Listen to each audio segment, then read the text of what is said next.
एक बहुत चर्चित साखी है गुरु नानक जी की। एक बार गुरु जी एक नवाब के यहाँ रुके। गुरु जी के मन में किसी धर्म के प्रति कोई भेदभाव नहीं था। गुरु नानक जी को क्या हिंदू और क्या मुसलमान।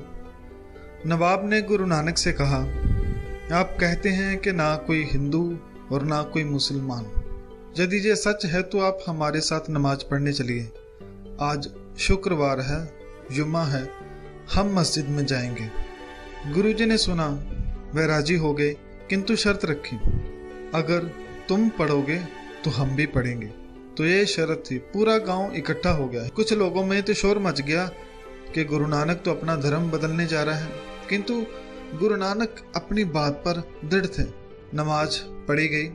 जो नवाब था वो सजदे में झुक गया, किंतु गुरु नानक वैसे ही खड़े रहे। नवाब ने बार बार देखा कि गुरु नानक तो झुके नहीं, ना नमाज पढ़ी, बस खड़े हैं। मैं बहुत नाराज हुआ। जल्दी जल्दी नमाज पूरी की, क्योंकि क्रोध में कौन नमाज पढ़ सकता है। दूसरे लोग भी नमाज पूरी करके गुरु नानक को भला बुरा कहने लगे। तुम धोखेबाज हो, कैसे साधु कैसे संत हो।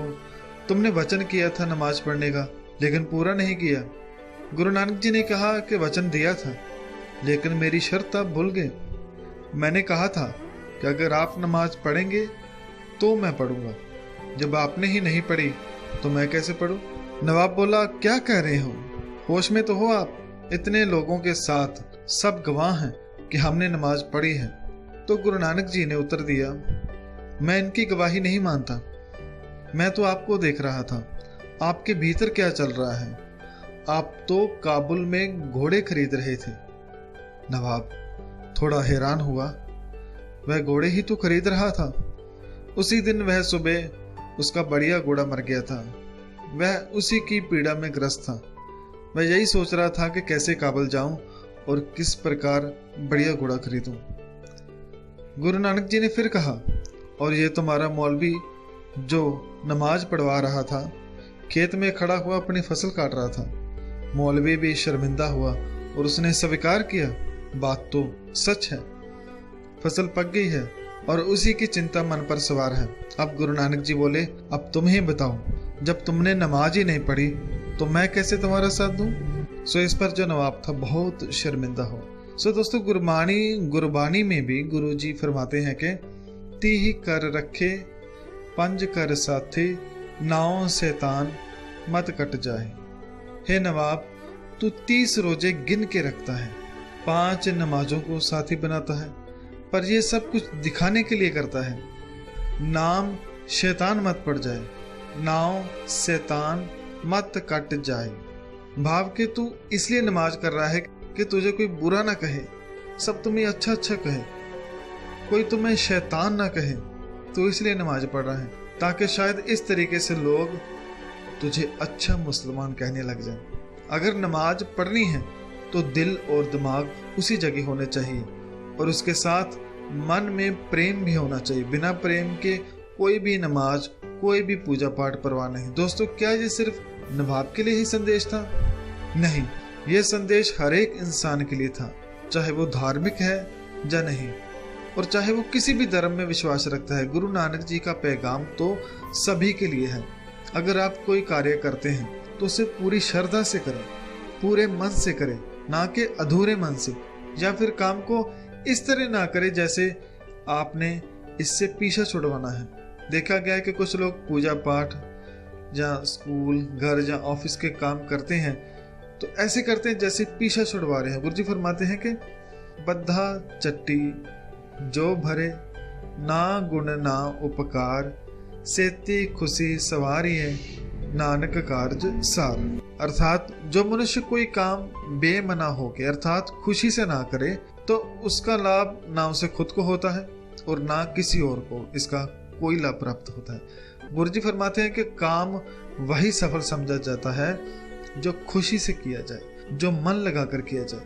तो गुरुजी फरमाते हैं कि कोई भी कार्य करो उसे पूरे मन से करो, अधूरे मन से नहीं। लेकिन अड़चन तो ये है कि मन लगे तो ही ना, मन तो लगता ही नहीं। मन को लगाना अति जरूरी है ताकि हमारे जीवन में कोई अड़चन ना आए। जब हम कोई काम अधूरे मन से करते हैं तो हमारे जीवन में बहुत सारी रुकावटें खड़ी हो जाती हैं। या फिर आगे जाकर हमको पछताना पड़ जाता है। पर सवाल ये है कि मन को लगाएं कैसे। जैसे हम स्कूल जाते हैं वैसे ही मन को भी स्कूल भेजना पड़ता है। मन का भी एक टीचर, सिर्फ एक ही टीचर है जो इस मन को समझा सकता है, और वो है गुरु, श्री गुरु ग्रंथ साहिब जी। गुरु ग्रंथ साहिब जी की पूरी वाणी मन को समझाने के लिए है। लेकिन जब आप गुरबाणी पढ़ना शुरू करेंगे तो मन या दिल नहीं लगाएगा, कभी सो जाएगा, कभी कहीं और चला जाएगा, क्योंकि बचपन से अब तक इसने पढ़ाई नहीं की। याद रखिए, दुनियावी पढ़ाई से मन शिक्षित नहीं होता। अगर ऐसा होता तो अनपढ़, झूठे और फरेबी बाबाओं की लाइन में पढ़े लिखे लोग नहीं लगे होते। हमारा दिमाग सब जानता है, हमें रेड लाइट पे रुकना है, यहाँ थूकना नहीं है, यहाँ गंदगी नहीं करनी, पराये धन और पराये तन पर बुरी नजर नहीं रखनी। पर आप नियम तोड़ देते हैं। आखिर क्यों? आपने तो सब पढ़ा है, क्योंकि मन अनपढ़ है। सो दोस्तों, जब हम मन को गुरु के हवाले कर देते हैं तो मन सियाना हो जाता है। ये मन फिर आपको आनंद दिलाता है, हर नियम को फॉलो करता है, हर एक कार्य में मन लगाता है। इस मन को समझाए, इस मन को समझाने के लिए गुरु के पास लेकर जाएं, कोशिश करते रहें। गुरु जी फरमाते हैं कि मन गुरमत चाल चलावें गो, जो मैंगल मस्त दीजै तल कुंडे, गुर अंक शब्द दृढ़ावें गो। हे मन, तुझे गुरु की शिक्षा ही सही जीवन की चाल चला सकती है। हे भाई, गुरु का शब्द जैसे वह अंकुश है जिससे हाथी को नियंत्रण में किया जा सकता है। जैसे मस्त हाथी को अंकुश के तले रखा जाता है, वैसे ही गुरु अपना शब्द मनुष्य के हृदय में दृढ़ कर देता है। अर्थात बिगड़े हुए मन को गुरु ही सीधे रास्ते पर ला सकता है। तो अंत में मैं यही कहना चाहूंगा कि अगर जीवन के हर पल को आनंद में जीना चाहते हो तो श्री गुरु ग्रंथ साहिब जी की वाणी को पढ़ें, और गा कर पढ़ें। केवल पढ़े ही नहीं, उसको समझे भी। धन धन गुरु गुर सतगुर पांदा, जिन हर उपदेश दे किए सियाने। मैं अपने पांधा यानी गुरु को धन्यवाद करता हूँ जो अपने उपदेशों से इस बिगड़े हुए मन को सियाना बना देते हैं। धन धन श्री गुरु ग्रंथ साहिब जी महाराज। धन्यवाद। वाहिगुरु जी का खालसा, वाहिगुरु जी की फतेह।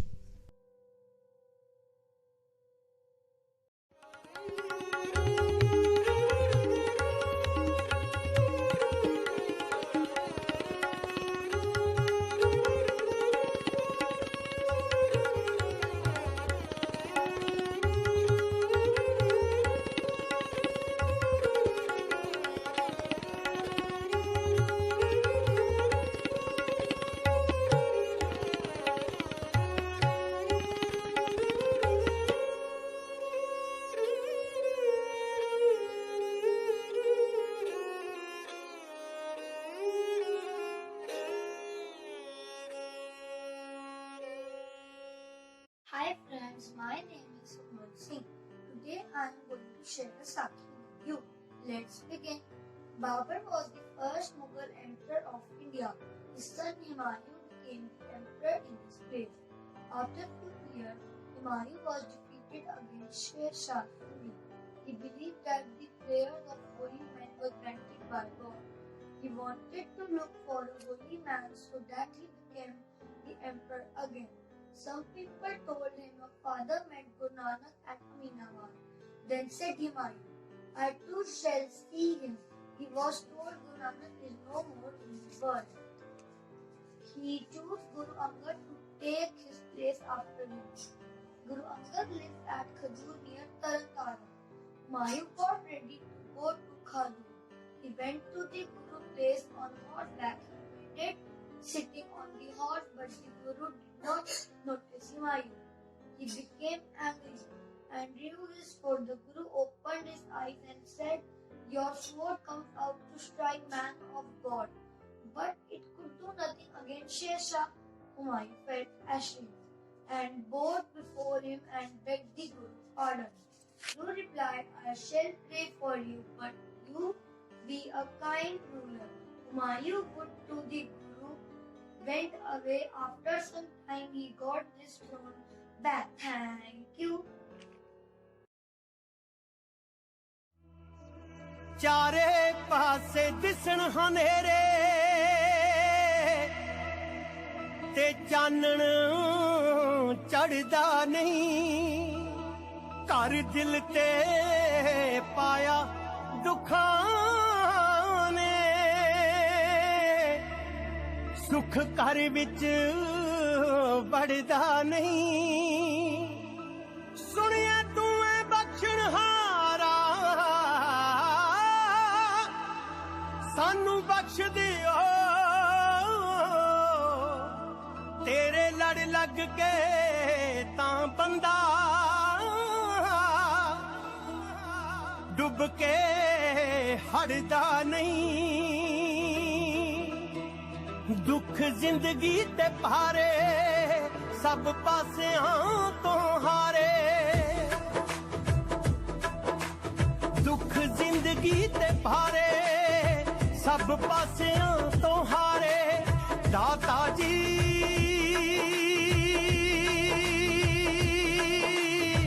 मेहर करो, दाता जी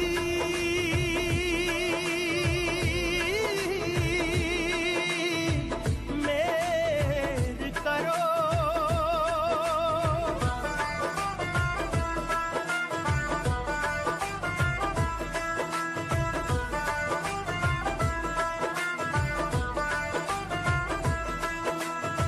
सीने दे विच उठदे ने हुण ये दर्द अवल्ले, हासे खंभ ला के उड़ गए, रह गए गम पल्ले।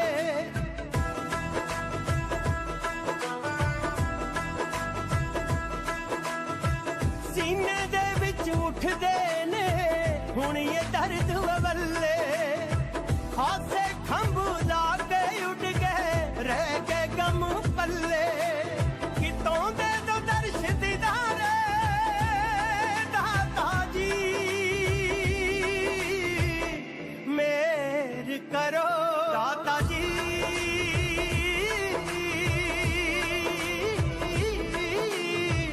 मेहर करो।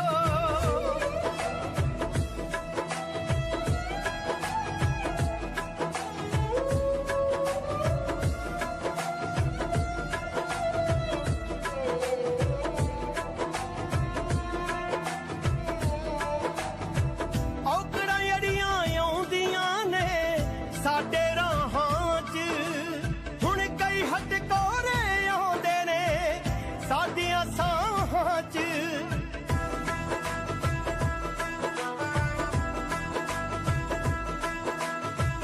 औकड़ां जड़ियां आउंदियां ने साडे राहां च, हुण कई हटकोरे आउंदे ने साडियां साहां च। कितों लभदे नहीं किनारे, कितों लभदे नहीं किनारे दाता जी, मेहर करो दाता जी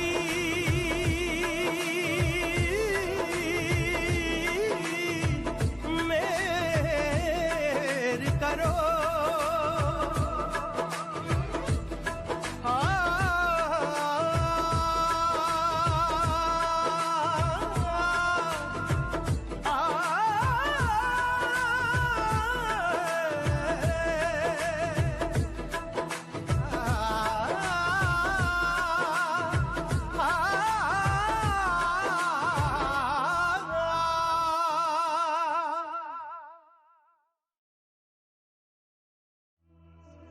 चारे पासे दिसण हनेरे ते चानण चढ़दा नहीं, घर दिल ते पाया दुखां ने, सुख घर विच बढ़दा नहीं। सुनिया तू है बख्शणहारा, सानू बख्श दियो, तेरे लड़ लग के तां बंदा डुब के हड़दा नहीं। दुख जिंदगी ते भारे सब पासियां तो हारे दुख जिंदगी ते भारे सब पासियां तो हारे दाता जी